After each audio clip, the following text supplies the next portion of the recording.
So, over the summer, I decided that I would go and create a web page for my Science Olympiad team. I decided to create from scratch, as I would have complete control over any and all features I decide to implement. I'll first show off some of the features, and then I'll describe my thought process behind it all. To begin, when a user first visits the web page, they will be able to apply to the team. When they do so, they'll receive a form that prompts them to insert information that will create their account.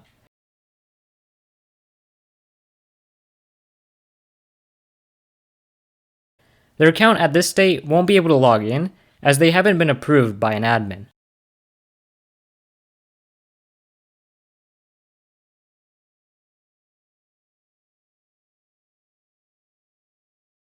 Visiting the website with an admin account, you'll notice a new section in the menu titled Admin Console. This is a location where admins can use their elevated privileges to manage the site. In this case, let's deny the user who just applied. The change will display on the screen.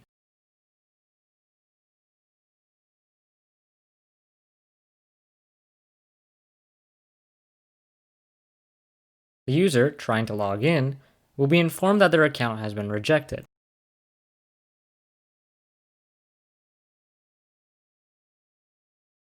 Going back to the admin console, let's say the admin wanted to reinstate the user. They could simply do so by clicking the Activate button. Back to the client. If they now attempt to log in, they will be successful in doing so.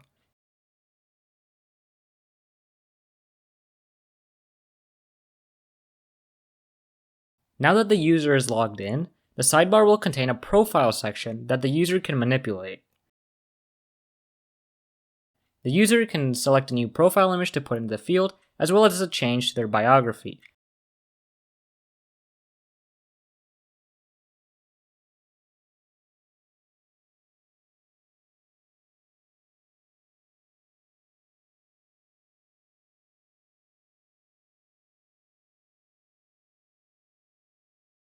If the user attempts to submit a second change before the first one has been dealt with, the website will prevent them from doing so.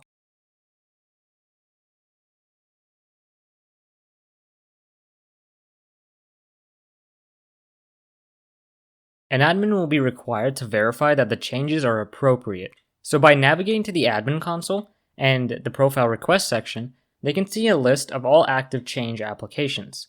Each application identifies the sender as well as the requested change. Let's say the admin denies the change.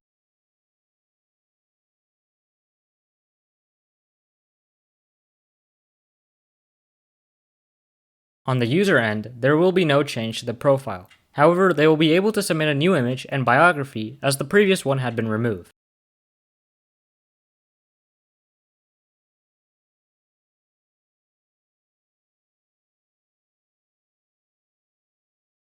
Let's say the admin, this time, accepts the change by clicking the Activate button. Now when a user views their profile, they'll see the changes that have been applied. A key component of Science Olympiad are the teams. Admins will be able to create teams via the admin console.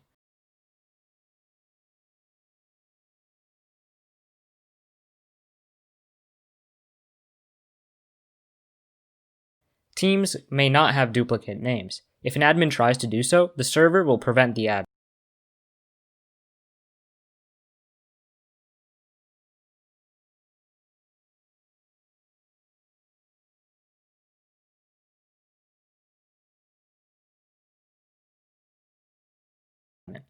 Admins may add users to each team, which will be dynamically added to the screen. Going back to the main page, users can go to the Meet the Team section.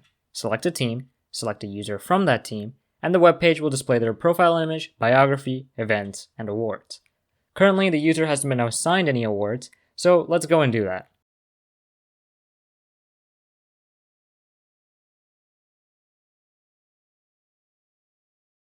Going into the admin console, to the student manager, admins can create new events and awards.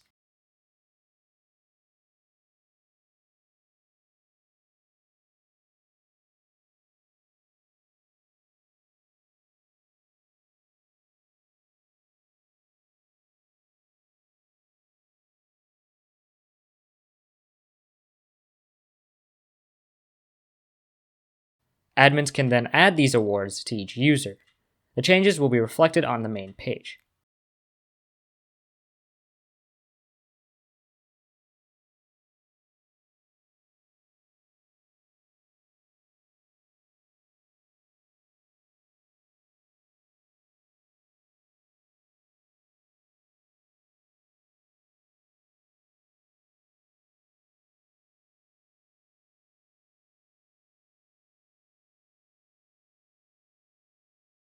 The removal or modification of these changes will also be reflected.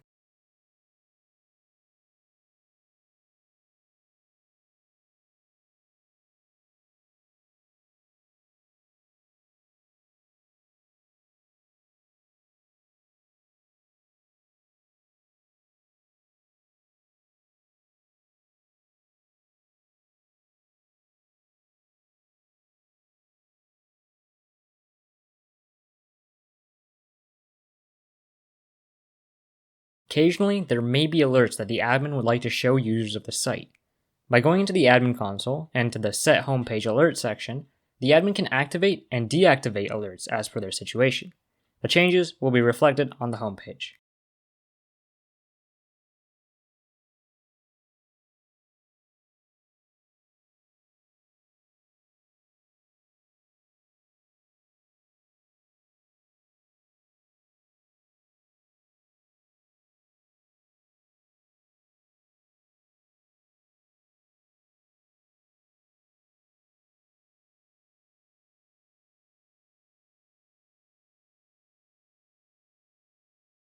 In order to display captains and other users in the coaches and captains area, the admin will have to access the website's Django admin console, which serves as a direct bare-bones connection to the database. This is so that any accidental promotions to captain does not occur, as the admin will have to navigate to another page manually. Selecting a user, they can set them as captain.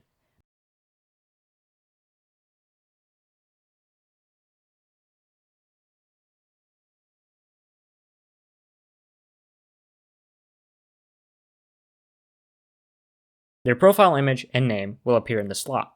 Removing captains is equally as easy.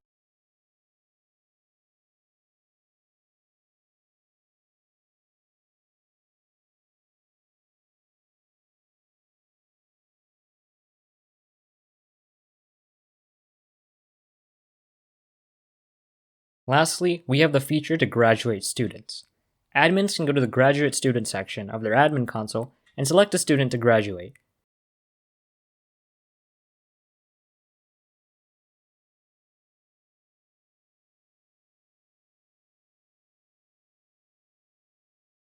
When that user attempts to log in again, it will inform them that their account has been marked as an alumni student.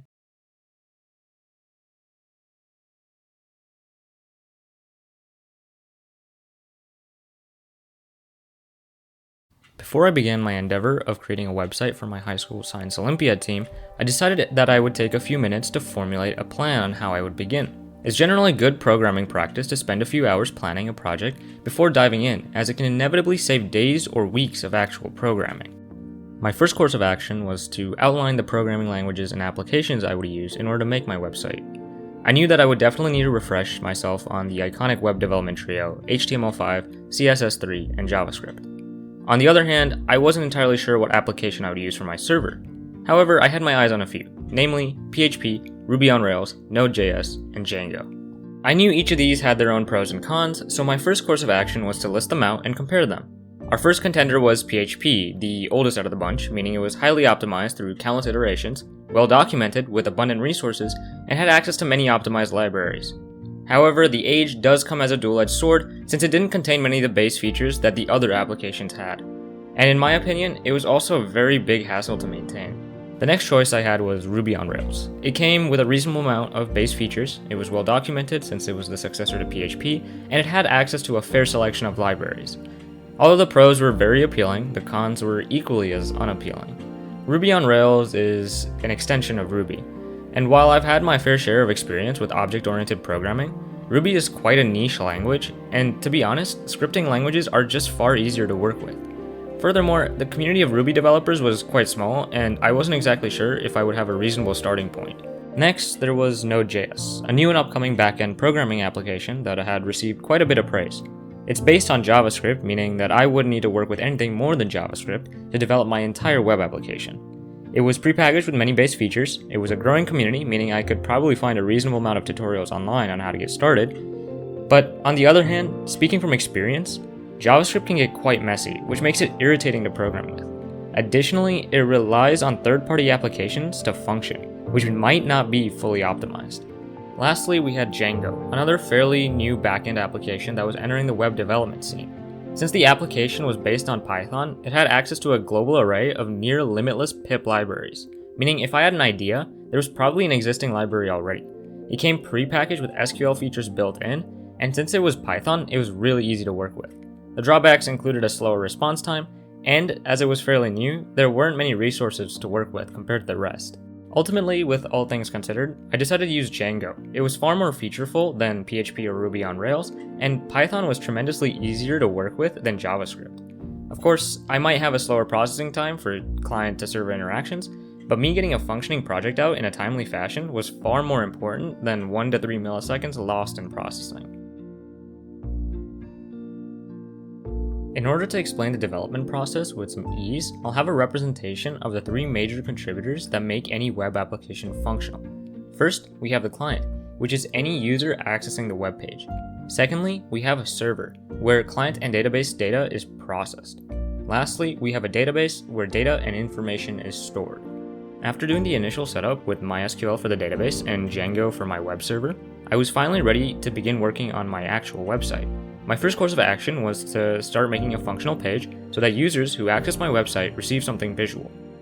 I first had to select a color palette that would make my site easy to navigate. I ultimately chose to use my school's colors as well as a few extra from Bootstrap. I had to select fonts that worked well with the design, nothing too abstract and nothing too bland. Using CSS3, I was able to apply visual effects that made the website much more user-friendly. I then used HTML to structure the page, making sure everything is in the right position. JavaScript was used to add a few more animations on the page for interactivity, but my biggest and most important addition was making the website mobile-friendly. I'm sure you've all visited a website on a non-desktop device and experienced some issues. I wanted to prevent those as much as I could, as most of my viewers would most likely be mobile users. After some fiddling, it came to my attention that the captains I displayed would not be there permanently. Each year, the captains would graduate and new ones would come and take their place. In the current version of the page, a site administrator would have to manually update the profile image links and the profile's name. Not only would this be time consuming, it would most likely take down the server for a few hours, which wasn't ideal. Fortunately, I accounted for this. Django comes prepackaged with Jinja, a templating application, meaning I simply had to tell it how exactly I wanted the final product to be set up, and it would dynamically insert instances of it into the HTML page delivered to the client. In this case, I had to tell it to display an image of the person and have their name directly underneath. While this might not seem practical at first, it's better shown than explained. A model interaction would go something like this. The client would first request the server to send the landing page to the website. Since the server doesn't have a pre-rendered copy as it's relying on Jinja, it would fetch information from the database, in this case, a list of captain names and associated image URLs.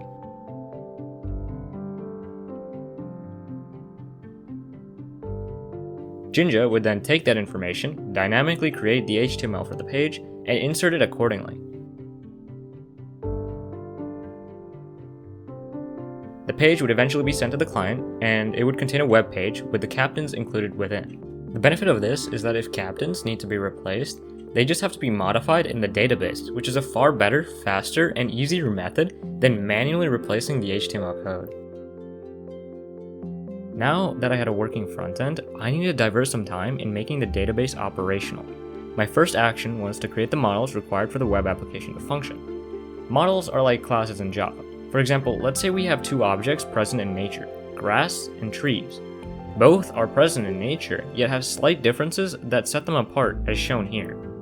Models behave similarly. They represent an object. Each model has certain attributes that set it apart from other objects based on that model. Take for example the award model. Each award is similar in the fact that it is an award. However, what separates them apart is their distinct name. Alerts are similar. Each alert on the web page might have a different message, and not all alerts are activated. Event, award, and alert models were 3 basic models that I had for my database. The rest were a bit more complicated. The user model, for example, has many attributes. The attributes for username, password, profile image URL, is a captain, and account status are database entry fields, meaning they link to a location in storage that contains some piece of text, true or false, or number. On the other hand, the all participating events and all earned awards fields are relational entries, meaning they link to other models. In this specific case, both all participating events and all earned awards have a many-to-many relationship. It might be quite difficult to wrap your head around it at first, but it makes more sense with some hands-on experience, and I'll try my best to explain how it's structured. The core idea of it is that each model may connect to many other models. For example, each user can hold multiple awards, and each award can belong to multiple people. The team model works similarly, allowing one user to be a part of many teams, as members might be shared between teams in the same school. Similarly, each team can consist of multiple members. The next model that I made was the profile change model, in the case that a user wanted to change their profile image or biography perhaps. This relation is a one-on-one relationship. It only makes sense that each request only affects one person, the person who requested it. We wouldn't want a request modifying every person in the database. Furthermore, each person should only have one request. We don't want confusion on what change should be activated. Now that I had a system set up for accepting data, I just had to make sure that users could actually submit to the web page. My first option was the HTTP post request. It functions like this. The client will inform the server that it has data to send, sending the HTML form contents to it. The server will then acknowledge that it has received the data before making it safe for the database and sending it. The server will then instruct the client to display a certain web page, forcing the user to reload the page. This method, while valid, can be improved upon. Perhaps you've played a game on a website or used a service like Google Drive with the server saving, yet you never having to reload the page. This is accomplished by using JavaScript, more specifically AJAX. AJAX functions in a manner similar to the HTTP post request. Rather than sending the HTML page itself, it will create a JSON package of the data. JSON can be thought of as a package which safely carries data through the web. Once the JSON package is created, the client will inform the server that it is sending a JSON package for it to read. Once the server receives it, it will inform the client that the transfer has been successful, and it will unpackage the JSON and retrieve the data within. The server will then insert the data into the database to an appropriate location before telling the client that the insertion of data was successful. You'll notice that in this method, the HTML file does not move. This means that the client never has to reload the page, and data transfer can seamlessly happen in the background. Lastly, I would like to go over security. While I'm aware that my website is probably not a target for people with malicious intent, as a web developer and programmer, I'm morally obligated to protect the data of all users of the website. The first bit of security that I implemented was a barrier to form forgery. Form forgery is where an imposter, posing to be a client, sends a form on the client's behalf. In this situation, the server has no way of identifying who or where the form originated from, and thus it will implement it regardless of its validity. This is a major problem, as the imposter could make changes to the client's profile without them knowing. To prevent this, each time a form is sent, it is provided a CSRF token. This is essentially a key that will verify that the form is being sent from the person who requested it. Hence, if the imposter wants to receive a token, it has to identify itself to the server. Even if the imposter submits a form, it will only affect them, as the key indicates that they were the one who requested the change.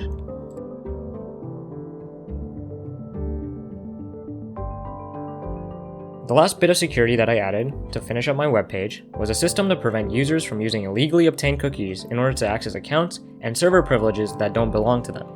To understand what I did, I first had to explain what a cookie is. A cookie in web development describes a short package of data that validates a user to a server. In order to get a cookie, a client has to submit login information to a server.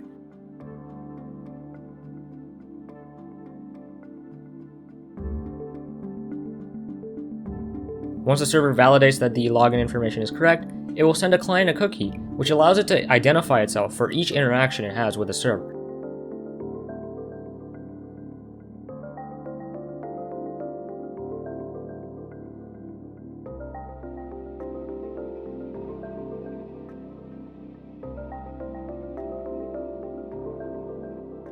Now, in the hypothetical case that an imposter got a hold of a client's cookie, the server would have no way to distinguish the client and the imposter apart. To combat this, we designate each cookie with a lifespan of sorts. Similar to a real cookie, these digital ones will eventually expire and be useless. This means that the imposter won't be able to mimic the client anymore. The client would have to regenerate its cookie from the server. It would do so by re-authenticating itself again. By adding this lifespan to a cookie, it means that even if an imposter does get a hold of the cookie, they will have a limited amount of time to interact with the server. More secure applications will have shorter lifespans, meaning that the client will have to authenticate itself more often, but imposters will have almost no time to use an illegally obtained cookie. It's a simple trade-off for user friendliness and web security. Considering my website didn't contain extremely sensitive data, and it wasn't much of a threat, I decided to give each cookie a lifespan of 1 day. Thanks for watching this devlog of my experience with creating a website from scratch, programming it, and setting it up to go live. Personally, I really enjoyed creating it. I feel like I've learned quite a bit on how websites work, and I've obtained a new perspective through it. The work was at times grueling and other times quite exciting. Programming to me is just that type of experience. Regardless of all the challenges, I persevered and actually got a product ready before the end of summer. Now, I have my eyes set on new programming experiences to create something different than a web server. Hopefully, it's equally as eye-opening, allowing me to become a better programmer and allow me to view the world of programming a bit differently.